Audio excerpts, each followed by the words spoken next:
So let's be real here for a minute. The queen is a bad bitch. The queen is the most powerful piece, and if you can trap it, you might win the game right away.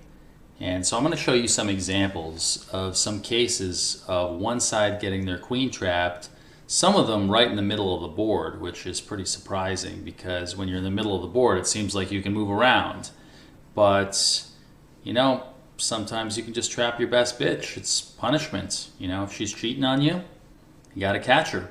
So in this game, the world champion, Mikhail Tal, well, former world champion, played the move g5, and much to Black's shock, the queen has no safe squares.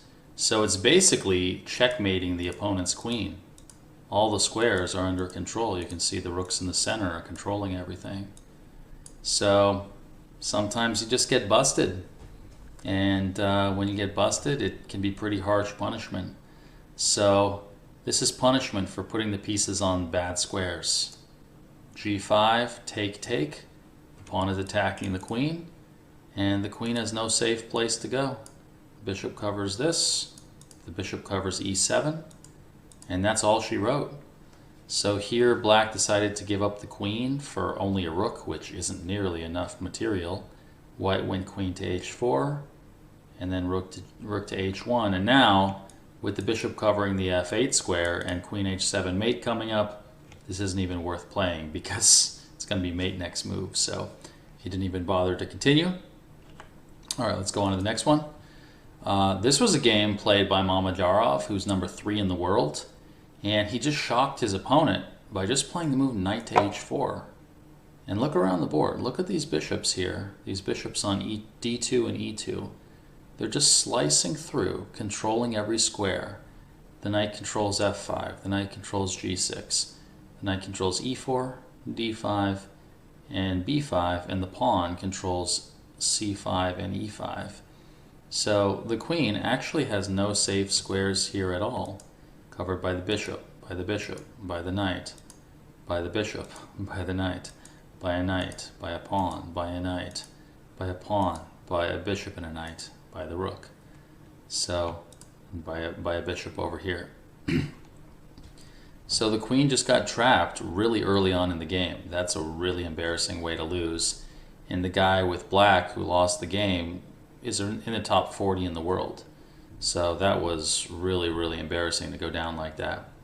But I've had my fair share of games like that, so you know, I know how it feels. So in this game, Magnus Carlsen, the world champion, was playing Black and just played the move g5 against also somebody in the top 10 in the world, even though this was just a blitz game. And usually people don't like to advance pawns in front of their king because they feel like they might expose their king. But in this case, notice how all the squares are covered here. And the queen has nowhere to go. It's just completely trapped. So Grischuk, playing white, had no choice but to resign. Let's go on to the next one. All right, here's one from one of my games. My opponent just surprised me with a really obvious move and just trapped my queen. Just played bishop a5, and I thought, oh wow. a6 is covered, c6 is covered, d6 is covered by the e5 pawn. Every single square is covered, so I'm just simply losing my queen for nothing. And if I only get one piece for it, that's not nearly enough. I can't play with only a bishop 3.5 for a whole queen. So bishop a5 was just a simple queen trap which was forced from before. So I'll show you a really similar example, identical example. Here, there's also the move bishop to a5, and the queen.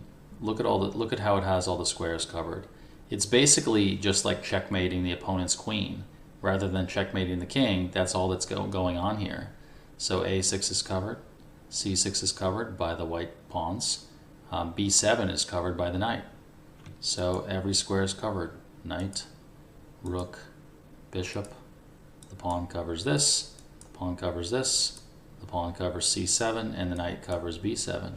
So everything is covered here, and bishop a5 just wins the queen. So you have to really be careful to not forget about the queen. It's such an important piece that if it drops off, you might be in trouble.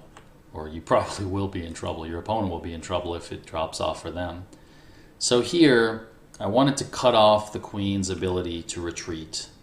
And so I played this sneaky move, bishop to d6, pinning the knight to the rook. And so they tried to defend it, and now I just played rook to e4. And I think my opponent was totally shocked by the fact that their queen can't go anywhere. My rook covers everything here. My pawn covers d5. My queen covers all of these squares, and if the queen goes to d1, I just take with the bishop. d2 is covered by my rook. So every single square is just covered here after rook to e4. And the queen just gets trapped in a very weird way right in the middle of the board. So that's a definite cautionary tale. Just to watch out for that, and if you're the aggressor, then look for those opportunities to trap your opponent's queen when you notice that it's short on squares. All right, let's go on to the next one. Here's one where the white queen is trapped over here on h7. It has no squares, so we can just go knight to g5, and now it has nowhere to move to. Just can't go anywhere. So they take the rook, we capture the queen, and then here we just go queen to h8, and then we win the h7 pawn, and we have a winning position. Let's go on here. Okay, here's another case where the queen on a7 has really nowhere to go. And when we just play this move rook to b7, look at how all the squares are controlled. The bishop controls a6, the rook controls everything here, our e3 pawn controls d4. So there's not much to be said here. The queen is just simply trapped. All of its squares are controlled. And after bishop takes e4, we recapture with queen takes e4. And here, basically, the queen can escape with queen c5, but then we just pick off the knight. And again, we're going to be up, since we're going to be up a full piece with a continuing attack, we have a decisive advantage. So let's go on to the next one. Here's a surprising one. Garry Kasparov, the former world champion for 16 years, was playing black here and decided to play the move knight to a5. And I think white was totally shocked that the queen has no safe squares to go to. Every single square is controlled. The pawn controls this. The queen controls this. The d5 square is controlled.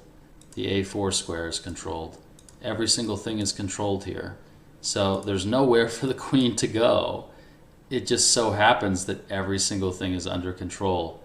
And all that can really be done is just to either resign or basically just to be down a queen pretty much. So white decided to resign already on the 14th move. Pretty embarrassing. And this player who was playing white later became a grandmaster, or may have already been. So let's go on to the next one. Here's another one played by Garry Kasparov, the world champion, former world champion, I should say. He played this move, queen to b7, defending his bishop so that he could slide his rook back and trap the queen. He's also attacking the pawn on e4, so a real multi-purpose queen move. And here, bishop to f3 was played. Probably some other move should have been played to try to save the queen. And now rook to a8 was played, and the queen was just simply trapped. It just can't get out. It's basically like, you know, having your head stuffed in a duffel bag. You can't get out.